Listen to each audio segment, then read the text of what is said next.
Josh, thanks for joining me Thrilled this to be here. afternoon to speak to leaders of Woodruff Health Sciences, Emory Healthcare, but also Emory University, which of course is the hat that you wear. First, tell us about yourself. How long have you been here and the operation that you run? Wonderful. Thanks, Ravi. Thanks for having me. Been affiliated with Emory for over 20 years. I actually came and started in the basement of this building as an AVP in the Woodruff Health Sciences Advancement team. 2003. Was at Emory for 10 years.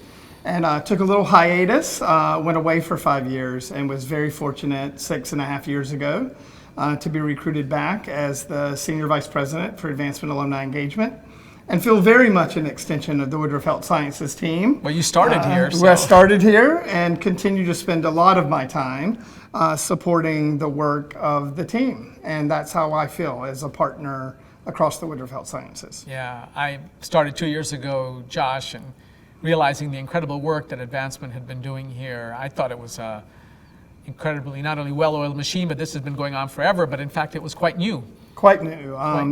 When I came back 6 years ago, we were only raising $250 million. Right. And our ambitions within the next few years is to be double that at over $500 million in philanthropy supporting the enterprise. Currently in that $400 million range.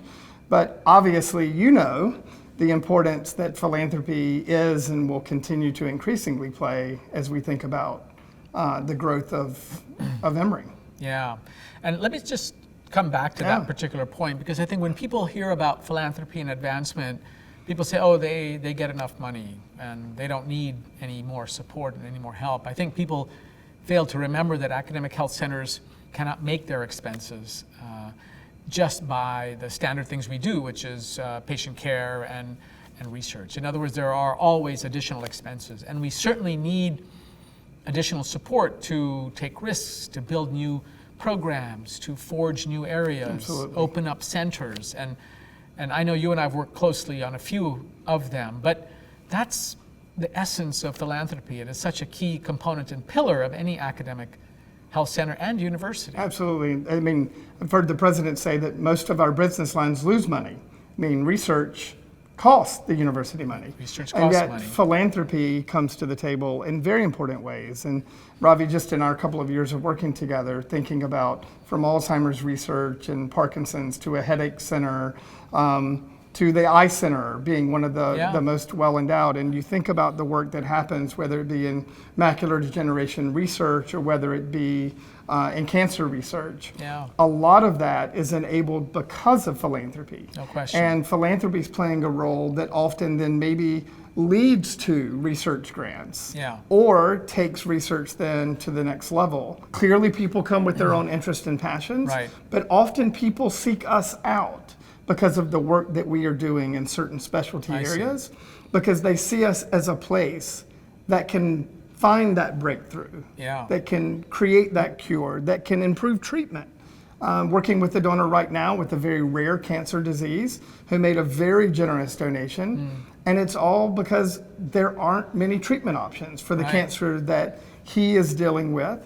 And if he could just improve the quality of care for other patients a little bit with that disease, on a path toward within that disease, how impactful that would be in his life, having been able to do that. So it's not about whether we're raising 250, 400, 500 million a year. It's about what impact is philanthropy able to have at this institution, and how do we continue to leverage philanthropy in a way that elevates Emory to the next level, right? We're concluding our 2036 campaign in a few months, at the end of this fiscal year. And the president talks about, why was it called 2036? It's not 2036, campaign's ending, it's 2025. Well, 2036 is our bicentennial. And what this campaign has been about is continuing to drive the investment that President Fenves says will have Emory as a university without peer by our bicentennial. That's a lofty goal. It is. But what he means is that we will have philanthropies drive as a differentiator and elevating Emory to the next level in critical areas that we've talked about here. Right. And philanthropy will continue to drive that differentiation. Yeah. So I hope that philanthropy isn't just about how much we're raising. In fact, I would say, Ravi, that when the headline is that philanthropic investment helps drive cure for cancer research, and not Emory receives X $million gift, we will know we've started to make a difference. I've been at 2 other institutions before, and I have not seen the spirit of giving that I've seen here. And it's not just giving from people in the community or by people in the community, it's also giving by people who work here. Yes. By people who are on our boards, by people who have passed by here. Yes. That spirit of giving is pretty incredible. Is that common? I mean, I find it unusual. I find it unusual too, Ravi. And again, we have a dependence on that. And yet I have found a uniqueness to the Emory culture.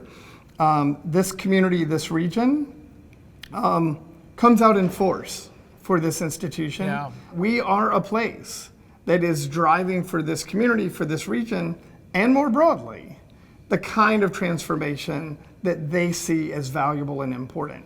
And that is garnering their investment. And I think we will continue to see that increase. Yeah, certainly with you at the helm. So, well, thank you. It's a partnership, as it's a you know. partnership.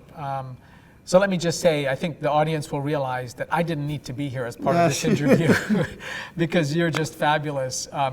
When I came here, I was looking forward to working with leaders, and I've not been disappointed. And you, among many, have stood out as really an outstanding partner. And I'm super energized and jazzed by the fact that you're a leader here in this institution. Josh, thanks so much for your time. Thank you very much. Good. Thanks, Robbie. Thanks for having me.